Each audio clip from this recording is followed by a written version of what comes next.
Pada awal abad ke-13, Kaisar Huanyongji dari dinasti Jin, kekaisaran terkuat di muka bumi kala itu, mengirimkan pesan yang meremehkan kepada seorang panglima perang yang mulai mengancam wilayahnya.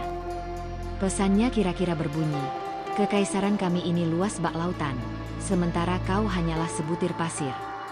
Untuk apa kami takut padamu?" Namun, pesan itu ditujukan kepada orang yang salah, Genghis Han. Dia bukan panglima biasa. Dikenal karena kecerdasannya dalam strategi dan kekejamannya dalam pertempuran, Genghis Han kelak menjadi pemimpin kekaisaran terbesar dalam sejarah manusia, membentang dari Tiongkok hingga Eropa. Menurut legenda, sebelum wafat, ia pernah berkata bahwa hidupnya terlalu singkat untuk menaklukkan seluruh dunia. Mungkin itu berlebihan, tetapi fakta menunjukkan bahwa hanya kematianlah yang mampu menghentikannya.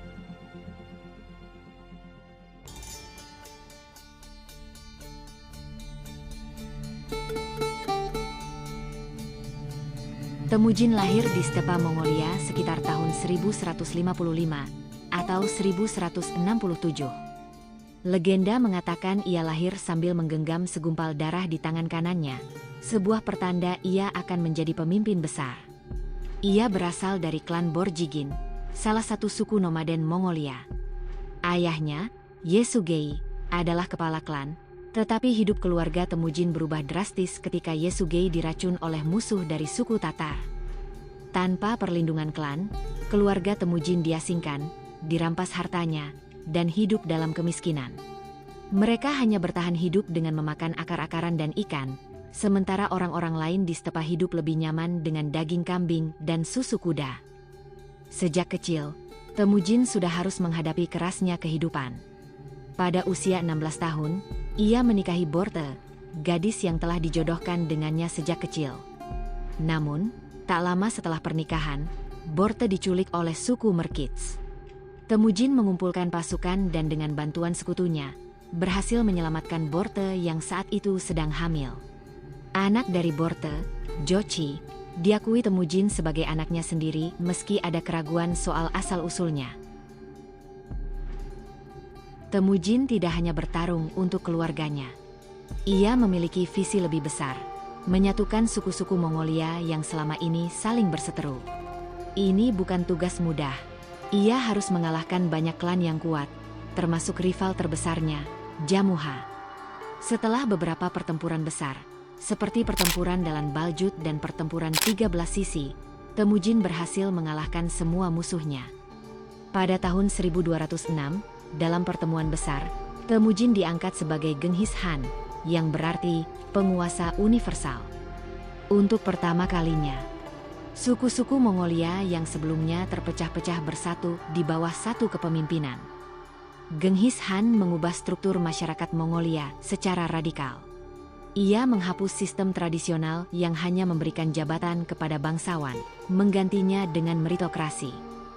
Dalam pasukannya, ia memilih jenderal berdasarkan kemampuan, bukan asal-usul. Ia juga menciptakan hukum yang dikenal sebagai Yasa, yang memperkuat persatuan dan keadilan di wilayah kekuasaannya. Setelah menyatukan suku-suku Mongolia, Genghis Han mulai mengalihkan pandangannya melampaui stepa. Ia melancarkan serangkaian penaklukan yang mengubah peta dunia dan meninggalkan jejak mendalam dalam sejarah. Beberapa kampanye militernya yang paling terkenal mencerminkan ambisi dan kekuatannya. Pertama, pada 1211 sampai 1234, Genghis Han mengarahkan pasukannya ke dinasti Jin di Tiongkok Utara. Ia berhasil menaklukkan sebagian besar wilayah, termasuk ibu kota Zhongdu, sekarang Beijing. Penaklukan ini menjadi tonggak awal kekuasaan Mongol di Asia Timur.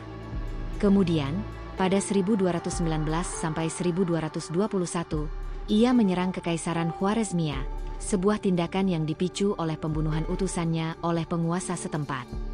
Invasi ini membawa kehancuran besar. Kota-kota besar seperti Samarkand dan Bukhara dijarah sampai dihancurkan, menunjukkan keganasan strategi perang Mongol. Tak berhenti di Asia, Genghis Han juga mengincar Eropa Timur. Pada 1223, pasukannya melintasi stepa sampai menghancurkan aliansi Rusia dalam pertempuran Sungai Khalkha, mengokohkan reputasi Mongol sebagai ancaman besar bagi dunia barat. Taktik perang Genghis Khan seringkali kejam sampai tanpa ampun. Ia tidak ragu membantai seluruh penduduk kota yang melawan, menggunakan tahanan sebagai tameng manusia, atau menumpuk tengkorak musuh sebagai peringatan. Namun, ia juga memberi musuh pilihan sederhana, tunduk atau mati. Kombinasi kekejaman, kecerdikan, sampai kebijaksanaan strategis inilah yang membuat namanya abadi dalam sejarah. Genghis Khan meninggal pada tahun 1227. Tetapi penyebab pasti kematiannya masih menjadi misteri.